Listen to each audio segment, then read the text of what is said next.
আজকের গল্প তবু ভালোবেসে, লেখনীয় গল্প পাঠে আইভি দে চক্রবর্তী। পর্ব 10। গল্পটি ভালো লেগে থাকলে প্লিজ লাইক ও কমেন্টস করতে ভুলবেন না। চ্যানেলটি সাবস্ক্রাইব করে আরও ভালো ভালো গল্প লেখায় উৎসাহ দিন। কি গো, শুনেছ তো? টেবিলের উপর 500 টাকার নোটটা রাখলাম। যা যা বলেছি মনে করে নিয়ে এসো কিন্তু। তোমার যা ভুলো মন, শুনতে পেয়েছ? হ্যাঁ হ্যাঁ শুনেছি, তুমি নিশ্চিন্তে যাও, আমি সব এনে রাখবো। শ্রী দরজার কাছে গিয়ে আবার বলে, বাবা মা কিন্তু সন্ধ্যের আগেই চলে আসবেন। তুমি ওরকম বারমুডা পরে থেকো না কিন্তু। বিছানার উপর পাজামা পাঞ্জাবি রাখা আছে, বিকেলে ওগুলো পরে একটু ভদ্রভাবে থেকো। বাবা কিন্তু আজ প্রথম আসছেন। ওকে ম্যাডাম, জো হুকুম। আচ্ছা, আমি বেরোলাম। দরজা টেনে দিয়ে বেরিয়ে যায় শ্রী। দরজায় ছিটকিনি দিতে দিতে অনর্ঘ্য ভাবে, আবার বিকেলে আজ শ্রীয়ের মা বাবা আসবে। আর ভালো লাগে না তার। এই একটা উৎপাত শুরু হয়েছে গত 3 মাস ধরে। প্রথমে হঠাৎ শুরু হয়েছিল শ্রীয়ের মায়ের আশা দিয়ে। আজ আবার শুনছে শ্রীয়ের বাবাও নাকি আসবেন। এই 2 বছরে এই উৎপাত ছিল না তাদের জীবনে। শ্রী যখন বাবা মায়ের মতের বিরুদ্ধে বাড়ি থেকে বেরিয়ে এসে তাকে বিয়ে করেছিল, তখন তারা তো আর সম্পর্ক রাখেননি তাদের সাথে। বিএড কমপ্লিট করার পর শ্রী একটা বেসরকারি স্কুলে চাকরি নিয়েছিল। কারণটা ছিল যেভাবে হোক বাড়ি থেকে বেরিয়ে এসে অনর্ঘ্যকে বিয়ে করা। কারণ বাড়িতে তখন জোর কদমে তার জন্য পাত্র দেখা চলছে। শ্রীয়ের বাবা জোর কদমে মেয়ের বিয়ের তোড়জোড় শুরু করে দিয়েছেন। মনতোষ কাকুর আপত্তিতে সেও তখন কিছুদিনের জন্য দেশে ফিরে যেতে বাধ্য হয়েছিল। যদিও কিছুদিন পর আবার কলকাতা ফিরে এসে আমহার স্ট্রিট অঞ্চলে পেইং গেস্ট হিসেবে থাকতে শুরু করে সে। কারণ কলকাতায় না থাকলে ডব্লিউবিসিএসের কোচিং নেওয়াটা তার পক্ষে অসম্ভব হয়ে যাচ্ছিল। তার উপর শ্রীয়ের সাথে যোগাযোগও একেবারেই বন্ধ। তার ফোনটাও ছিল ওর বাবার হেফাজতে, তাই ফোনে যোগাযোগও বন্ধই হয়ে গেছিল। একদিন দুপুরে একটা অচেনা নাম্বার থেকে ফোন আসে। ফোনটা রিসিভ করে সে জানতে পারে এটা শ্রীয়ের বৌদি মুনমুনের ফোন নম্বর। এখন থেকে শ্রী মাঝে মাঝে সুযোগ পেলেই এই নাম্বার থেকে ফোন করবে, কিন্তু তার উল্টে ফোন করা মানা। এত টেনশনে পড়াশোনাটা আর মন স্থির করে করতেই পারে না অনর্ঘ্য।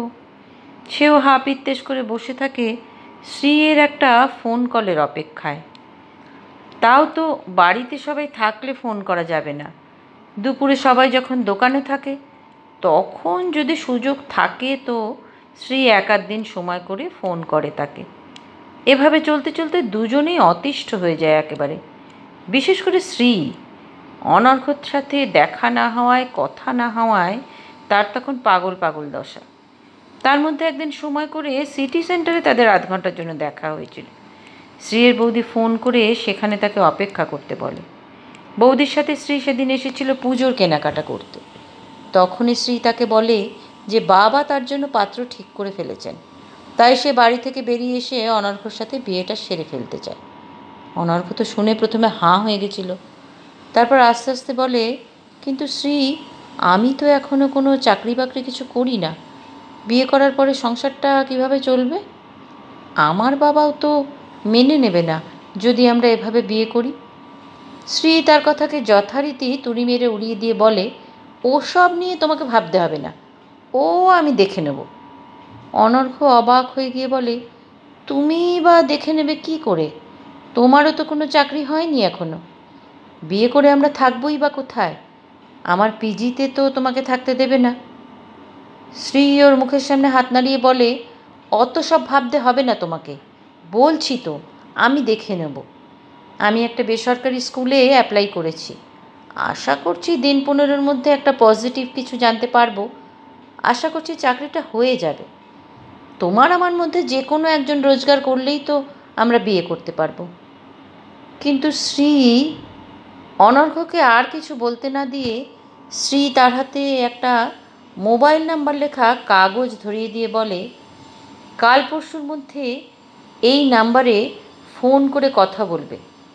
এই ভদ্রমহিলার বাড়ি বেলেঘাটায়, উনি বাড়ি ভাড়া দেবেন, একটা ছোট ফ্যামিলি খুঁজছেন।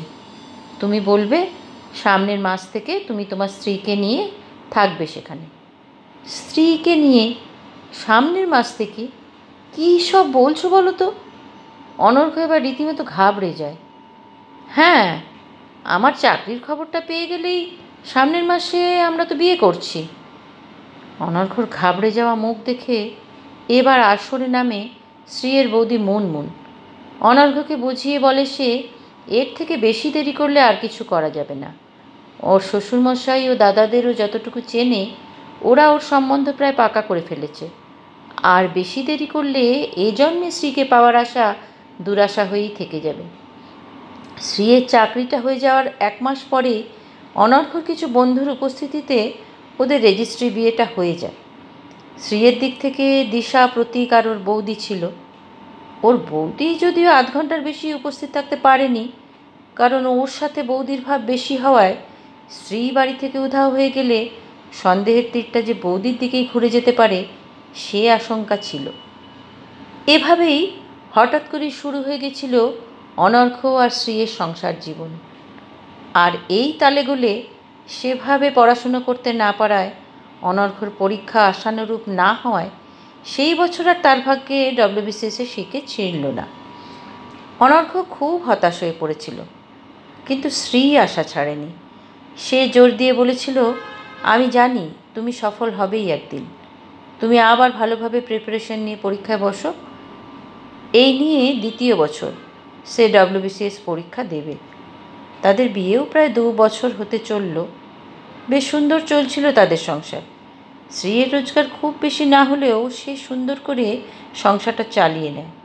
অনর্ঘ্য নিজেও বিকেলে দুটো টিউশনি করে, যদিও তাতে স্ত্রীর খুব আপত্তি ছিল। তবু তাদের সংসারে প্রাচুর্য না থাকলেও ভালোবাসার অভাব ছিল না। কিন্তু এতদিন এই উৎপাত ছিল না। 3 মাস আগে একদিন বিকেলের দিকে হঠাৎই দরজার কড়া নড়ে উঠতে দরজা খুলে অনর্ঘ্য দেখে একজন ভদ্রমহিলা দাঁড়িয়ে আছেন। অনর্ঘ্যকে দেখে তিনি জিজ্ঞেস করলেন শ্রী আছে কিনা। সে তো ফেরেনি এখনও স্কুল থেকে, তবে সে চলে আসবে 1/2 ঘন্টার মধ্যেই। কিন্তু আপনাকে তো চিনতে পারলাম না মাসিমা। আমি শ্রীয়ের মা। ঘরের মধ্যে বজ্রপাত হলেও বোধহয় এতটা অবাক হতো না অনর্ঘ্য। আগে কোনো দিন দেখেনি বলে শ্রীয়ের মায়ের চেহারার সাথে সে পরিচিত নয়। তাও সে খুব অপ্রস্তুত মুখে বলে, আসুন, আপনি ভেতরে এসে বসুন।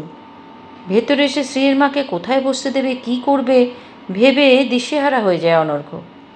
তাদের ঘরে তো আছে মাত্র একটা সস্তার খাট, 2টো প্লাস্টিকের চেয়ার আর একটা টেবিল, আর আছে একটা সেকেন্ড হ্যান্ড স্টিলের আলমারি। তারই একটা চেয়ার এগিয়ে দিয়ে সে বসতে বলেছিল ওনাকে। শ্রীয়ের মা চোখ ঘুরিয়ে ঘরের চারদিকে ভালো করে দেখছিলেন। চোখ তো নয়, যেন এক্সরে মেশিন। আসবাবপত্রের বাহুল্য না থাকলেও পরিপাটি করে রাখার গুণে তাদের ঘরটা যে খুব খারাপ দেখায় তা অনর্ঘ্য মনে হয় না। তাও শ্রী ওই ব্যানার্জি বাড়ির মেয়ে কি না। হঠাৎ অনর্ঘ্যর দিকে তাকিয়ে ভদ্রমহিলা জিজ্ঞেস করেন, তা তুমি এখন কি করছো তাহলে? ওনার প্রশ্ন করার ধরনে অনর্ঘ্য বেশ থতমত খেয়ে যায়। তারপর বলে, আমি পড়ছি, WBCS পরীক্ষার প্রস্তুতি নিচ্ছি।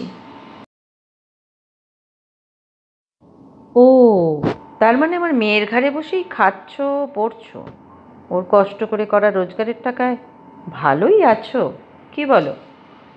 মানে? অনর্ঘ্য বিস্মিত হয়ে তাকায়। ভুল কিছু বলেছে কি আমি? তোমাদের তো প্রায় 2 বছর বিয়ে হতে চলল, তখনও তো তুমি এই পরীক্ষার জন্যই প্রিপারেশন নিচ্ছিলে। এতদিনে যখন সেটা পেরে ওঠোনি, তোমার কি মনে হয় না এবার এসব ছেড়ে তোমার অন্য কোথাও চাকরি বাকরির চেষ্টা করা উচিত? আমার মেয়েটা যে কোনো দিন 1 গ্লাস জল গড়িয়ে খায়নি, তাকে দিয়ে তুমি জুতো সেলাই থেকে চণ্ডীপাঠ সব করাচ্ছ। তার উপরে সে চাকরি করে রোজগার করে তার কষ্টের টাকাগুলো তোমার পড়াশোনার পিছনে চলে যাচ্ছে। তোমার লজ্জা করে না অনর্ঘ্য?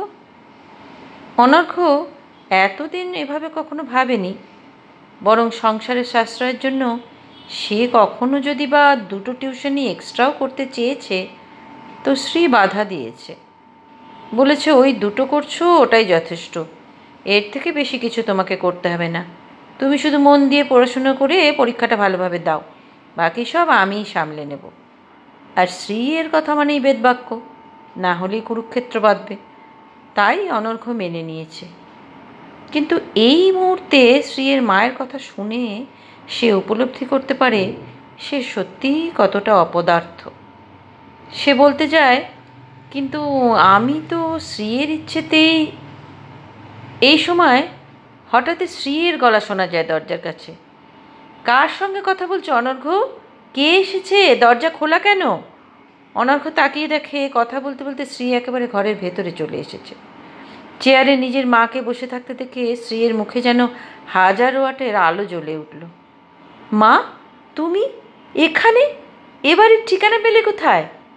বলে ব্যাগ রেখে সে মাকে জড়িয়ে ধরে সে। শ্রীয়ের মা টেনে ওকে বিছানায় বসিয়ে দেয়, ওর মাথায় হাত বুলিয়ে বলেন, তুই বস, রেস্ট নে একটু, খেটে খেটে চেহারার কি হাল করেছিস। শ্রী একটু অপ্রস্তুতভাবে হেসে বলে, না মা, নিজের সংসারে আর কি এমন খাটনি, আমরা দুজনে মিলেই হাতে হাতে সব করে ফেলি। তারপর অনর্ঘ্যর দিকে ফিরে বলে, মাকে চাটা কিছু দিয়েছ? অনর্ঘ্য মনে মনে বলে, তোমার মায়ের পুলিশি জেরার হাত থেকে রেহাই পেলে তবে তো। মুখে বলে, না এখনো দিইনি, এই তোমার জন্য অপেক্ষা করছিলাম, তোমরা গল্প করো, আমি চা করে আনছি। শ্রীয়ের মা চোখ মুখ নেড়ে বলে ওঠেন, না না, আমি কিছু খাবো না এখন, চাটা কিছু করতে হবে না, এক্ষুনি চলে যাব আমি, মেয়ের সাথে দেখা করতে এসেছিলাম, এবারে চলে যাব আমি।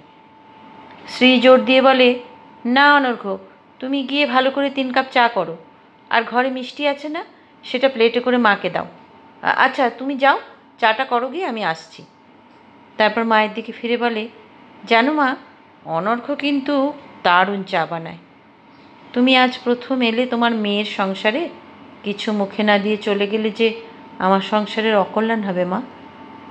যাই হোক, অনর্ঘ্যর করে আনা চা চোখ মুখ কুঁচকে 3-4 চুমুক খেয়ে তিনি সেদিনের মতো বিদায় নিয়েছিলেন।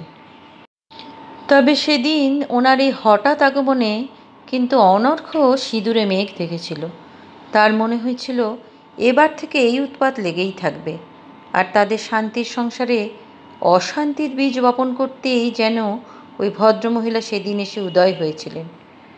যদিও শুভশ্রীর মা বলে কথাগুলো সে মুখে উচ্চারণ করতে পারেনি, কিন্তু অনাগত একটা অশান্তির ছায়া যেন সেদিন থেকেই তার মনে গেড়ে বসেছিল। এই গল্পের আগের সব পর্বের লিঙ্ক নিচে ডেসক্রিপশন বক্সে দেওয়া আছে। গল্পটি ভালো লেগে থাকলে অবশ্যই লাইক ও কমেন্টস করতে ভুলবেন না। চ্যানেলটি সাবস্ক্রাইব করে পাশে থাকুন প্লিজ।